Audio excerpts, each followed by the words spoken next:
Baik, terima kasih pemirsa, masih di Damai Indonesiaku. Kita ada 3 segmen untuk tanya jawab. Nah, kita akan membuat format baru agar lebih dekat komunikasi antara Ustadz dan juga para jamaah. Kami persilakan untuk Ustadz dan juga Ustadz Said Kutub dan juga Uje untuk bisa langsung turun ke jamaah. Nah, kami persilakan terlebih dahulu untuk jamaah dari bapak-bapak. Ada Bapak Yusrizal yang akan mengajukan pertanyaan yang insya Allah nanti akan dijawab oleh Ujai. Silakan Pak Yusrizal. Bismillahirrahmanirrahim. Assalamualaikum warahmatullahi wabarakatuh. Waalaikumsalam warahmatullahi wabarakatuh. Terima kasih atas kesempatan yang diberikan kepada saya. Nama saya Yusrizal, jemaah dari Masjid Jami' Al-Furqon, Komplek Perumahan Jati Unggul, Kelurahan Harapan Jaya, Bekasi Utara. Pak Ustadz, dalam kehidupan sehari-hari biasa kita mengadakan pembanding kepada orang lain terhadap anak kita dalam rangka memotivasi mereka. Tadi Pak Ustadz sudah menyampaikan batasan-batasannya. Dalam rangka untuk memotivasi prestasi mereka ke depan, paling tidak setara dengan yang kita bandingkan, itu lebih bagus. Dan juga Pak Ustadz, kita juga kadang-kadang membandingkan dengan orang-orang yang di bawahnya, dalam rangka untuk memberikan efek jera. Hati-hati loh kalau berbuat seperti itu, nanti akan seperti itu. Nah, pertanyaan saya Pak Ustadz, apakah dengan kita menyebutkan nama orang lain sebagai pembanding, bukankah itu ghibah? Terima kasih. Assalamualaikum warahmatullahi wabarakatuh.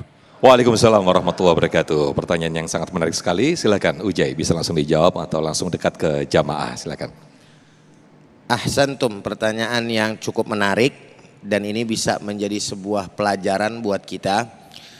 Ketika kita membanding-bandingkan dan menyebutkan nama orang lain, apakah itu kemudian termasuk ghibah atau tidak?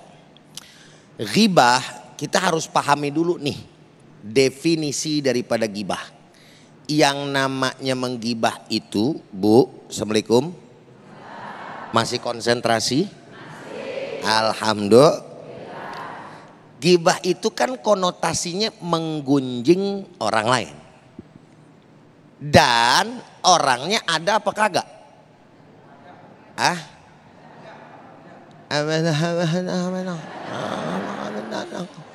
Yang benar dong. Orangnya ada apa kagak namanya digunjing? Gitu. Kompak ngapa sih? Nganga, baik ditanya lapar. Nah, kalau konotasinya dari pertanyaan Bapak juga dosa apa kagak Ustadz? Tergantung. Kalau emang betul niatnya adalah menggibah, maka dilihat lagi gibah yang dilakukan oleh Bapak, kira-kira yang diperbolehkan apa yang dilarang tuh. Karena gibah tuh ada dua. Ada yang dilarang umum tuh. Tapi di dalam kitab Riyadhus Shalihin juga dibahas. Ada babnya tuh. Bab mayubahu minal ghibah. Yaitu bab yang membicarakan tentang gibah-gibah tuh yang diperbolehkan model macam kayak bagaimana. Contoh kayak tadi.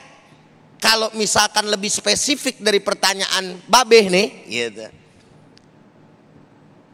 Jangan kayak dia loh. Ntar urusannya blangsak loh gitu. Kan orang kalau kagak disebut namanya bingung ya. Ini kayak siapa maksudnya ya?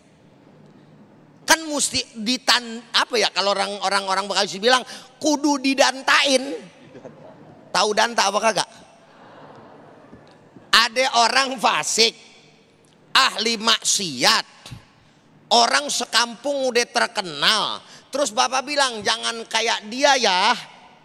Orang ini kagak tahu dia siapa, sebutin aja. Nggak usah pakai tendeng aling-aling. Misalkan namanya siapa gitu ya. Gue pengen sebut nama, takut ada orang yang di sini yang kembar. Bujuk, nama gue dibawa-bawa. Astagfirullahaladzim gitu katanya. Ya. Jadi kalau misalkan sebut nama pun enggak apa-apa selama hal itu untuk kebaikan.